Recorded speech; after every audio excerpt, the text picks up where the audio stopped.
আলু আমাদের দেশের অন্যতম জাতীয় একটি সবজি। আমাদের দেশের প্রায় সকল ধরনের খাবারের সাথে আলু ব্যবহার করা হয়। কিন্তু একবারও কি ভেবে দেখেছেন দেশে এত এত আলুর চাহিদা আসলে কোথা থেকে আসছে? এদেশের গ্রাম বাংলার মাটিতে আলাদা একটা জাদু আছে, আর সেই জাদুর মাটিতেই ফলে মুন্সিগঞ্জের আলু।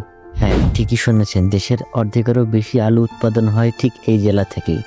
মূলত নরম মাটি, উর্বর পানি আর মানুষের অক্লান্ত পরিশ্রমের মাধ্যমে এই জেলায় সবথেকে বেশি আলু উৎপাদিত হয়। এখানকার কৃষকেরা ভোরের কুয়াশা পাড়ি জমিয়ে চলে যায় মাঠে, তারপর সারাদিন আলু উৎপাদনের জন্য অক্লান্ত পরিশ্রম করে যায়। আমরা জানি যে আলু মূলত মাটির নিচে উৎপাদন হয়। এই ভালো আলু উৎপাদনের জন্য কৃষকেরা বিশেষ করে সার, মাটি ও পরিচর্যা করে থাকে। মাটিতে বসে দল বেঁধে কৃষকেরা সারি দিয়ে আলুর পরিচর্যা করে থাকে। তাদের এই কষ্টার্জিত আলু দেশের এক প্রান্ত থেকে অন্য প্রান্তে সরবরাহ করা হয়। এছাড়াও হাটে বাজারে এই অঞ্চলের কৃষকেরা প্রতিনিয়ত পাইকারি মূল্যে এই আলু বিক্রি করে থাকে। বলতে গেলে তাদের জীবিকার মূল উদ্দেশ্যই হচ্ছে এই আলু।